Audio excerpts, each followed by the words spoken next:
Hey, welcome to another Patreon lesson. We're back, and today we're going to talk about two-mic drum recording. So basically, we're going to be building off of the last lesson. If you haven't seen it, I'd probably recommend going and watching that one first and then coming back to this one, just because there's going to be some concepts and things I'm going to talk about and kind of skip over a little bit more on this lesson, just because I've already explained them in that lesson.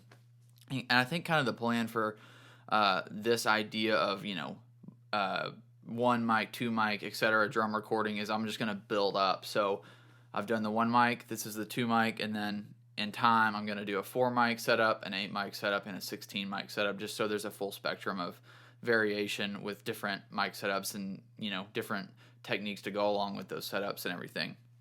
So that's kind of the idea.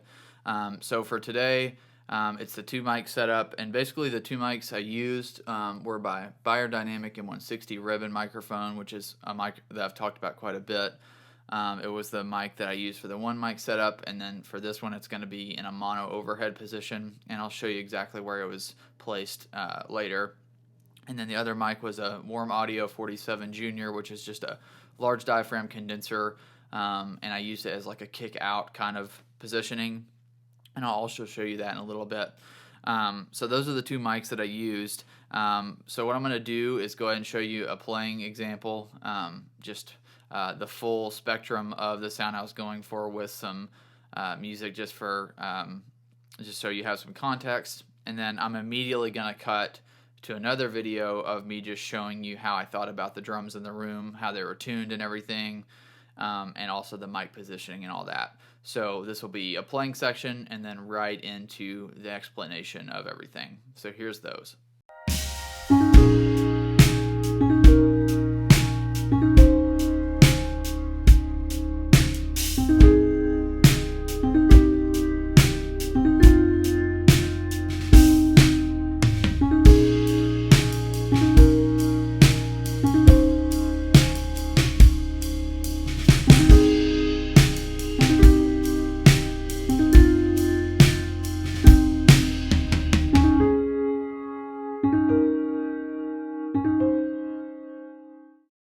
All right, so I just wanted to go over how I thought about the room, the drums, and the mics for this drum sound. As far as the room, I don't have any baffling in front of the kit or anything. As you can see, I do have treatment in the room and above the kit, so that keeps it a little tighter, but it's still got some liveliness to it. And then as far as the drums and themselves, this is kind of like a medium in terms of dampening. They're pretty dead, but they're not like super dead with paper towels or anything, and they're all tuned pretty low because I'm just going for kind of a, like I said, a medium, it's basically like the drums are pretty dead, but yet there's a little bit of liveliness, and so that in the room they speak out a little bit more than maybe like a more closed drum sound. So the kick, you can hear, it's pretty standard. It's got some blankets and stuff in there, but not too crazy dead. Same thing with the toms. There's a little dampening like tape on the bottom of these, but nothing on the top. They're just some kind of worn out ambassadors. And then I did put up my 6 lug Ludwig maple snare, so it's the 6 lug thing. A lot of snares have 8 or 10 lugs. This is a vintage snare, so it's only got 6, so that really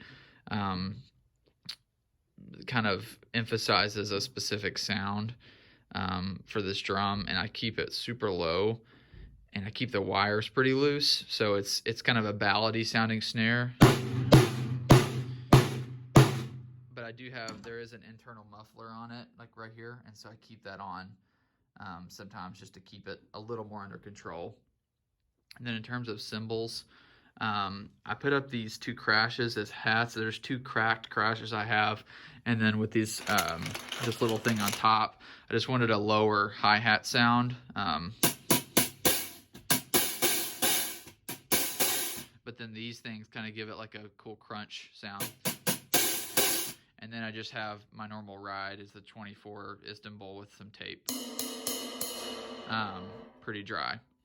And then as far as the mics, the approach with the 2 mic thing is I'm running a condenser as the kick mic instead of like a a Beta 52 or a dynamic like mic you typically use on kick in.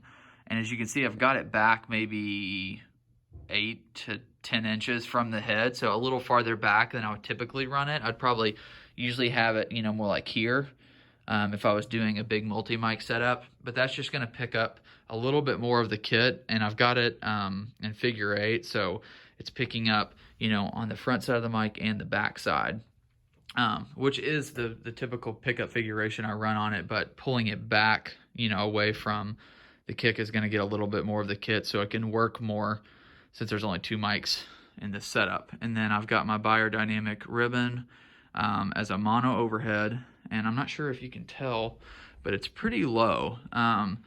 It's probably a foot or foot and a half or so above my head when I'm sitting on the throne. So I keep it pretty low. And then I don't know if you can see, it's hard to get a good view, but it's basically pointed directly down over the snare. I'm trying to get a good angle of it here. Hopefully you're able to see that, but it's just pointed right in this kind of general, like right in the middle of the kit. And like I said, pretty low, just so that it's not too roomy, and it's a tight focus sound, but yet I can allow the drums to be a little more open. So that's where that mic is, and that's the whole setup.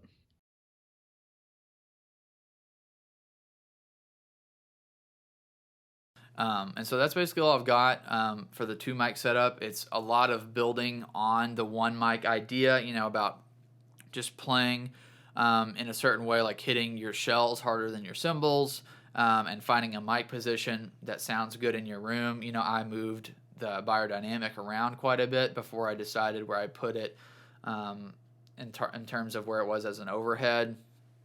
Sometimes it even sounds cool to come over the shoulder, or you could even do a 2 mic setup with the same positioning I had in the 1 mic lesson along with the kick. So there's variation there. This is just my approach.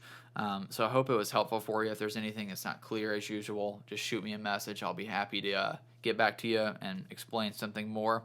And if there's no other questions, I'll see you next time.